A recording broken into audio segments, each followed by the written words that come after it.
je živel grof, ki je bil res imeniten gospod. Pa se mu je vseeno pripetilo, da si je nekega dne iz las izčesal veliko uš. Ti šment, uš, se je glasno začudil grof. In to velika uš. Kako velika bi postala šele, če bi jo še naprej redil? Tako je razmišljal grof in se odločil, da bo svojo uš res redil. Dal jo je v veliko stekleno posodo in potem jo je hranil in hranil, dokler ni posoda nazadnje postala premajhna. Takrat je mesarju ukazal, naj uš zakolje. Njeno slaninico pa naj pripravi tako, kot se pač pripravlja slanina. Sam pa je razglasil: imam slanino, kot je nima nihče. In če se najde kdo, ki bo uganil, kakšna slanina je to, potem mu takoj dam svojo hčer za ženo. Tako je obljubljal grof, saj je bil prepričan, da ne bo uganil nihče. In res so na grad prihajali mnogi gospodje, a vsi zaman. Ogledovali so slanino, jo obračali in vohali, toda uganil ni nihče. Pa je za grofovo uganko izvedel tudi reven pastirček. Kaj, ko bi še jaz odšel na grad? Morda se mi nasmehne sreča, si je rekel in se odpravil na pot. S seboj je vzel le popotno palico, malo kruha in zdravilno olje. Hodil, kar naenkrat pa je ob poti zagledal čebelo z zlomljeno nožico. Uboga žival, si je mislil mladenič. Gotovo jo boli. In ker je bil dobrega srca, je čebelico pobral in jo namazal s svojim zdravilnim oljem. Glej čudo, nožica se je v hipu zacelila. Čebela pa je spregovorila: hvala, mladenič, nekoč ti bom tudi jaz v pomoč. Že prav, je odvrnil mladenič in se odpravil naprej. A ni hodil dolgo, ko je na poti zagledal miško. Revico je tako bolela nožica, da ni mogla ne naprej, ne nazaj. Spet se je sklonil, namazal je miškino nožico in glej, tudi miška je ozdravela. Hvala, mladenič, je zaklicala s tenkim glasom. Nekoč ti bom tudi jaz v pomoč. Že prav, je odvrnil mladenič in se odpravil naprej.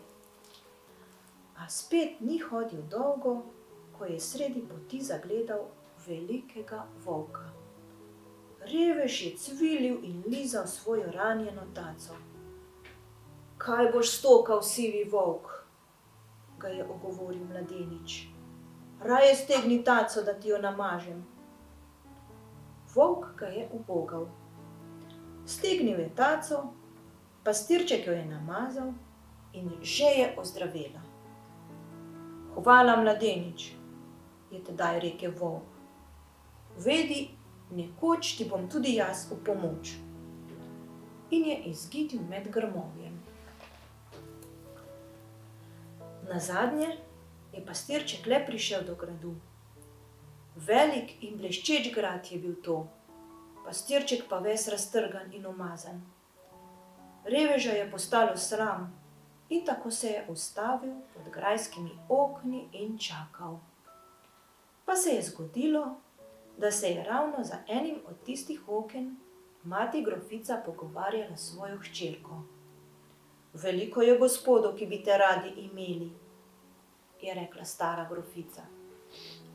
Le kako, da nihče ne more uganiti, da je ta slanina ušja, se je čudila hči.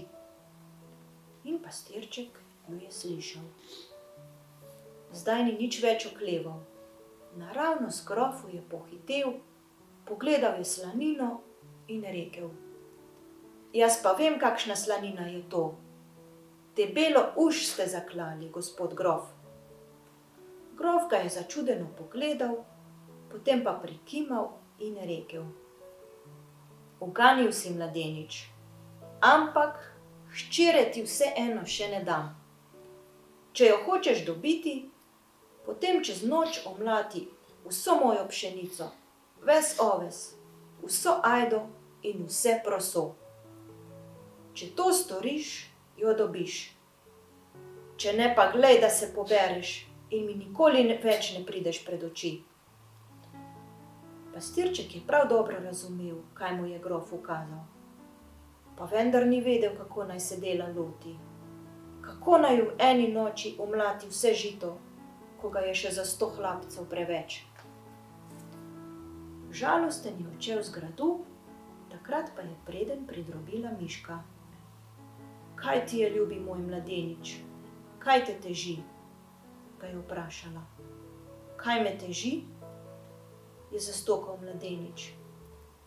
Rešil sem grofovo uganko, on pa mi hčere vseeno noče dati.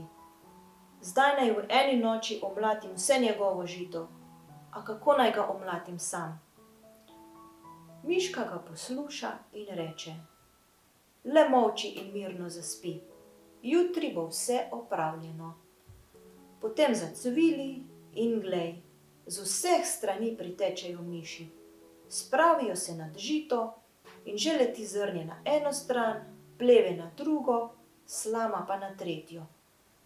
Preden je posijalo sonce, je bilo vse grofovo žito prečiščeno. Grof je vso noč poslušal, če mladenič morda le ne mlati, a slišal ni ničesar. Dobro, si je mislil, zdaj bom imel mir pred njim. A kako se je začudil, ko je izvedel, da je delo opravljeno. Poklical je mladeniča predse in rekel: Prav, žito si omlatil, ampak hčere ti vseeno še ne dam. Le če čez noč postaviš ob mojem gradu še en grad, potem jo dobiš.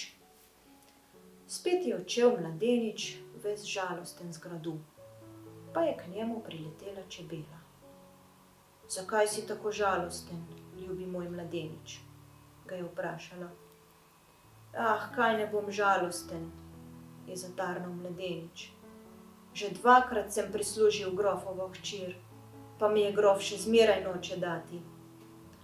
Zdaj naj ob njegovem gradu postavim še en grad. A kako naj ga postavim sam in v eni noči? Le nič ne skrbi, ga potolaži čebela. Zjutraj bo vse nared. Potem glasno zabrenči in glej, z vseh strani se k njej zgrnejo čebele. S seboj prinašajo vosek in zidajo, dokler ne sezidajo prečudovitega gradu. Kako se začudi grof, ko ga zjutraj zagleda.